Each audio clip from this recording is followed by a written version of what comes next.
प्यारे बच्चों, कैसे हैं आप लोग। आपका बहुत बहुत स्वागत है हमारे इस प्यारे से यूट्यूब चैनल में। और आज हम लोग पढ़ने वाले हैं प्रकाश, जो कि आपका 10th का चैप्टर है और बोर्ड के लिए बहुत ही महत्वपूर्ण हो जाता है। और आपके बोर्ड एग्जामिनेशन में से बहुत सारे सवाल पूछे जाते हैं, क्वेश्चन पूछे जाते हैं। तो आइए हम बिना देरी किए हुए अपने टॉपिक पे और अपने चैप्टर पे बात करते हैं और इसमें पढ़ेंगे कि आखिर प्रकाश है। तो प्रकाश आपके चैप्टर में नाम लिखा होगा, इसका प्रकाश के अपवर्तन या परावर्तन या अपवर्तन करके कुछ चैप्टर का नाम लिखा हुआ है। और इसी के प्रकाश के बारे में हम पढ़ना है। तो प्रकाश के बारे में पढ़ना है, ताकि प्रकाश के बारे में पढ़ेंगे तो प्रकाश से क्या क्या घटनाएं होती है, यानी कि प्रकाश पढ़ रहे हैं तो प्रकाश में कौन कौन सी घटनाएं होती है जो प्रकाश में पढ़ी जाती है। प्रकाश के द्वारा कौन कौन सी घटनाएं होती है। आखिर इंद्रधनुष दिखता है तो प्रकाश से बनता है, तो कैसे इंद्रधनुष बन जाता है। नीला, कभी आसमान नीला दिखता है, कभी कभी हमको बरसात के दिन में आप कभी कभी देखेंगे कि आपको एकदम येलो कलर का, पीला कलर का आपका आसमान देखता होगा। तो सारी कौन क्या चीज़ की घटना है, प्रकाश की घटना है। तो सारी बातों का अध्ययन हम प्रकाश चैप्टर में ही के अंतर्गत ही करेंगे कि आखिर ऐसा क्यों होता है।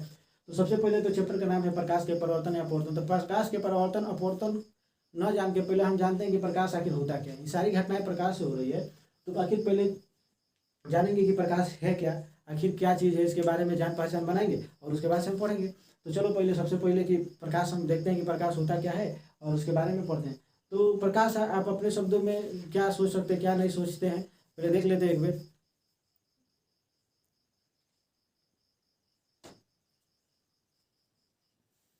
तो सबसे पहले जान लेते हैं आखिर प्रकाश होता क्या है, इसकी डिफिनेशन पढ़ लेते हैं। उसके बाद इसकी घटनाओं के बारे में अध्ययन कर लेंगे, आखिर प्रकाश की घटनाएं क्या क्या हो सकती है। तो सबसे पहले हम आते हैं प्रकाश में।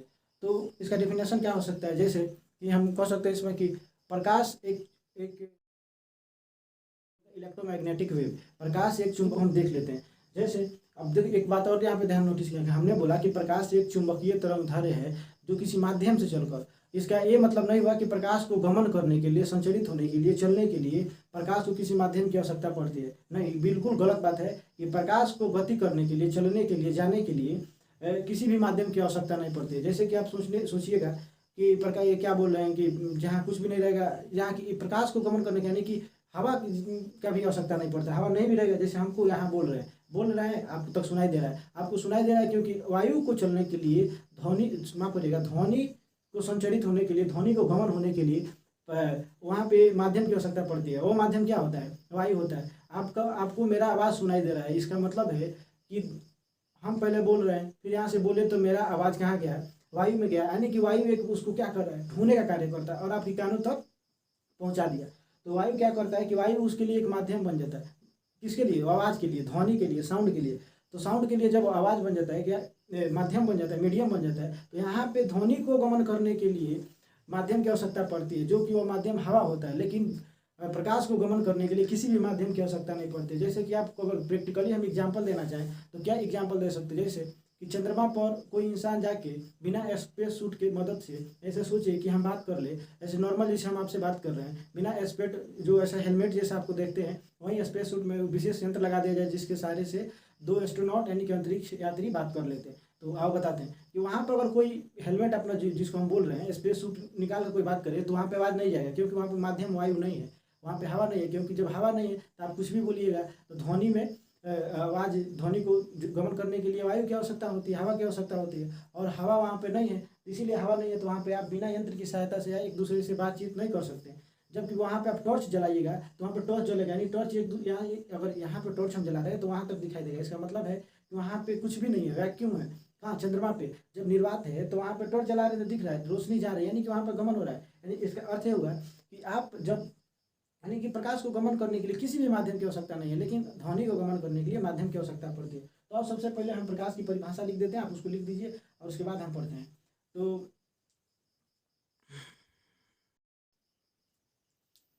तो आइए हम अभी जस्ट यहाँ पे प्रकाश का, लाइट का आपका परिभाषा लिख दिया है और हम परिभाषा को एक बार पढ़ देते हैं। आप भी वैसे याद कर लीजिएगा कि प्रकाश अगर पूछ दे आपसे कि प्रकाश है क्या, तो आप बता दीजिएगा उसको, प्रकाश एक चुंबकीय तरंग है जिसे गमन करने के लिए किसी माध्यम की आवश्यकता नहीं पड़ती है। यानी कि प्रकाश, अभी जस्ट आपसे लास्ट वाला अभी लास्ट में बताया कि प्रकाश एक चुंबकीय तरंग है। तो चुंबकीय तरंग यानी कि इलेक्ट्रोमैग्नेटिक वेव, इसको जैसे याद रखिए कि प्रकाश को गमन करने के लिए जितने भी इलेक्ट्रोमैग्नेटिक वेव होते हैं उसको, उनको गमन करने के लिए, चुंबकीय तरंग को गमन करने के लिए किसी भी माध्यम की आवश्यकता नहीं पड़ती है। यानी कि प्रकाश एक चुंबकीय तरंग है जिसे गमन करने के लिए किसी भी माध्यम की आवश्यकता नहीं पड़ती है। और आगे यहाँ पे लिखा हुआ है कि प्रकाश जब वस्तु से टकरा कर, यानी कि जब मान लो यहाँ पे बाबू ये मेरा मिटाने वाला है, तो अगर ये वस्तु प्रकाश पड़ेगी इस पे और टकरा के हमारी आंखों पर जब ज्यों ही पहुंची, जैसे हम मार्कर को देख रहे हैं, यहाँ से प्रकाश हमारी आंखों तक टकरा के पहुंच रही है। इसका अर्थ है कि जब प्रकाश वस्तु से टकरा कर हमारी आंखों तक पहुंचती है तो उसी की सहायता से, उसी की मदद से, यानी प्रकाश की उपस्थिति में हम किसी भी वस्तु को देख लेते हैं। यानी वस्तु से टकरा कर जब हमारी आंखों तक पहुंचती है तो हम किसी वस्तु को देख पाते हैं। तो प्रकाश का यहाँ से देखो, दो क्वेश्चन सीधे सीधे बोर्ड एग्जाम में बार बार पूछ लिया जाता है कि प्रकाश क्या है। आप सीधे सीधे बता दीजिएगा चुंबकीय तरंग है। और एक पूछा था क्या प्रकाश को गमन करने के लिए किसी माध्यम की आवश्यकता पड़ती है। तो आप देखो यहाँ पर सीधे देखो, एक केवल परिभाषा से देखो कितना ऑब्जेक्टिव निकाल रहा है, और ऑब्जेक्टिव आपको पता है कितना ऑब्जेक्टिव का महत्व है आजकल। तो प्रकाश क्या है, तो यहाँ पे क्या किसी पूछा था दूसरा ऑब्जेक्टिव जैसे कि प्रकाश को गमन करने के लिए किसी माध्यम की आवश्यकता पड़ती है, तो माध्यम की आवश्यकता नहीं पड़ती है। और इसमें से क्या हो सकता है कि प्रकाश की उपस्थिति में हम किसी वस्तु को देख सकते हैं। और आइए बढ़ते, तो आखिर ये प्रकाश है, तो भिन्न भिन्न दशाओं में, यानी भिन्न भिन्न कंडीशन में प्रकाश भिन्न भिन्न गुण प्रदर्शित करती है और भिन्न भिन्न घटनाएं हो जाती है प्रकाश के साथ। तो प्रकाश की घटनाएं क्या हो, वैसे तो बहुत सारी घटनाएं हैं, लेकिन प्रकाश की घटनाएं मुख्यतः हम यहाँ से पढ़ेंगे और सारे बातों को पढ़ेंगे, लेकिन प्रकाश को हम इसे मुख्यतः 4 घटना हम अपने हिसाब से बांट दिया अध्ययन के आधार पर, और ताकि हमें सुविधा हो। तो एक होता है प्रकाश का परावर्तन, एक होता है प्रकाश का अपवर्तन, एक होता है प्रकाश का परिकिरण, और दूसरा का होता है कि प्रकाश का वर्ण विक्षेपण। तो आप अगर नहीं लिखें तो सबसे पहले इस बात को लिख लीजिए, और जो भी नेक्स्ट वीडियो होगा उसमें हम क्या करेंगे, सब कुछ इसको, क्योंकि एक क्लास का टॉपिक है, तो हम प्रयास करेंगे कि सारे वीडियो में अच्छी तरीके से इसको एक्सप्लेन कर दें आने वाले अगले वीडियो में। तब तक थोड़ा मोटा मोटी आपको ध्यान में रखने के लिए बता देते हैं कि प्रकाश का परावर्तन क्या होता है, प्रकाश का अपवर्तन क्या होता है, प्रकाश का परिकिरण क्या होता है, प्रकाश का वर्ण विक्षेपण क्या होता है। यानी कि इसको इंग्लिश में reflection of light, reflection of light और scattering of light, colour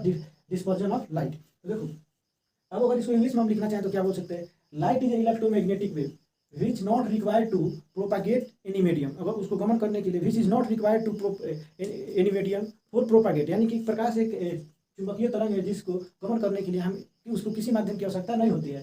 which is not required to propagate any medium, यानी कि उसको गमन करने के लिए किसी भी माध्यम की आवश्यकता नहीं पड़ती है, जिसकी उपस्थिति में हम किसी वस्तु को देख लेते हैं। यानी कि जब प्रकाश अवेलेबल होता है, when प्रकाश is available we able to saw any object like marker, board, और हमें भी देख सकते हैं प्रकाश की उपस्थिति। यहीं पे मान लो लाइट कट जाए, आप हमको नहीं देख पाइएगा, यानी कि यही होती है। तो प्रकाश what is the type of phenomenon of light, यानी कि प्रकाश की घटना क्या हो सकती है। तो देखो यहाँ पे लिख दिए, तो मोटा मोटी बताने का प्रयास करता हूँ कि प्रकाश का परावर्तन क्या होता है।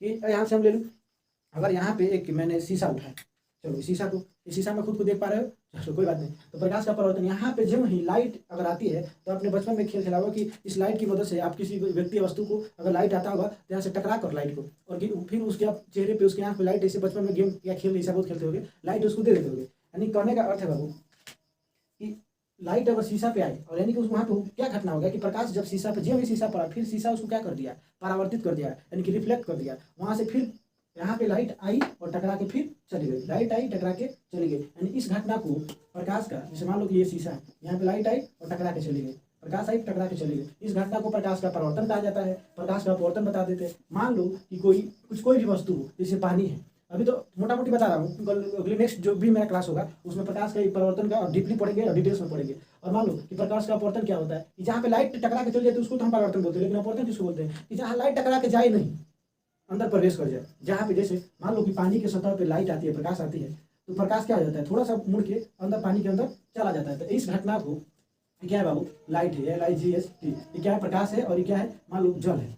तो यहाँ पे आता है तो क्या होता है, यहाँ पे नीचे प्रवेश कर जाता है। यानी कि जिस घटना में, जिस कंडीशन में प्रकाश क्या हो जाए कि किसी भी वस्तु या कोई ऑब्जेक्ट या पदार्थ के अंदर समाहित हो जाए, तो मानी एक माध्यम से दूसरे माध्यम में प्रवेश कर जाए, उसको, उस घटना को प्रकाश का अपवर्तन कहते हैं। और प्रकाश का परिकिरण किसे कहते हैं, स्कैटरिंग ऑफ लाइट। यानी कि देखो, मुख्यतः प्रकाश में 7 रंग होते हैं, कितने, 7 रंग। लेकिन अब उस परिकिरण किसे कहेंगे कि 7 रंग में कोई, अगर आसमान में बहुत सारे धूल कण होते हैं, और धूल कण होते हैं जब सूर्य की प्रकाश आसमान से होते हुए पृथ्वी तक पहुंचती है, मान लो कि यहाँ से सूर्य से लाइट निकल रहा है, लाइट निकलती है, इसको बहुत सारे एटमॉस्फेयर से होकर गुजरना था, आपको पता है। और इस एटमॉस्फेयर मतलब वायुमंडल में धूल कण होते हैं, जब भी इस पे पड़ता है तो कोई एक खास रंग, सब कलर का बाबू, कोई एक खास, चलो आते मुद्दा पे, सब कलर का एक, सब रंग का बाबू एक खास क्या बोलते हैं कि आवृत्ति होता है, उसका तरंगधर्य होता है। सेम टू सेम वही बात है कि क्या होता है कि कोई कलर क्या होता है कि बिखर जाता है, बिखर जाने का अर्थ वो बट जाता है, चारों दिशाओं में फैल जाते हैं। क्या, किस पे, मान लो कि यहाँ पे, मान लो कि बाबू यहाँ पे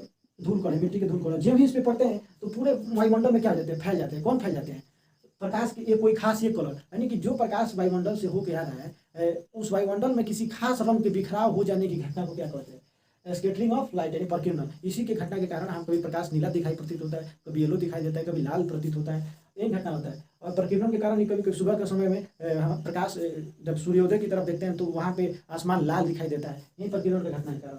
और प्रकाश का वर्ण विक्षेपण क्या होता है भाई? जब प्रकाश का वर्ण विक्षेपण, तो अभी जस्ट हम क्या समझे, प्रकीर्णन। और प्रकाश का वर्ण विक्षेपण समझेंगे कि वर्ण विक्षेपण क्या होता है। प्रकाश का वर्ण विक्षेपण उसे कहते हैं कलर डिस्पर्जन, यानी कि प्रकाश में आपको बताएं कि अभी जस्ट बताएं कि मुख्यतः 7 कलर होते हैं प्रकाश में, और 7 रंगों की किसी कारणवश अगर प्रकाश 7 रंगों में, यानी इसे 7 रंगों में अगर प्रकाश बट जा रहा है, यानी 7 रंगों की रंगीन पट्टियों में बट जाने की घटना को क्या कहते हैं? प्रकाश का वर्ण विक्षेपण कहते हैं। कि 7 रंगों की रंगीन पट्टियों में बट जाने की, प्रकाश को बट जाने की घटना को क्या कहते हैं? वर्ण विक्षेपण कहते हैं। यानी कि प्रकाश का एक ऐसा घटना जिसमें पूरा बैंड यानी कि पट्टी के रूप में बढ़ जाता है। जैसे आप मान लो कि लाल है, नीला है, ब्लू है, आसमानी है, ऐसा होता नहीं, मतलब हम समझा रहे हैं, हम दिखाएंगे भी पहले ऊपर कौन होता है, नीचे कौन होता है, मध्य में कौन होता है।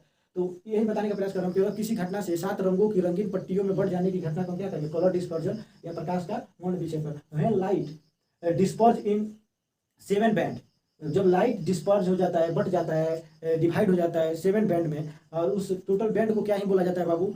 Those band is called discolour dispersion of light.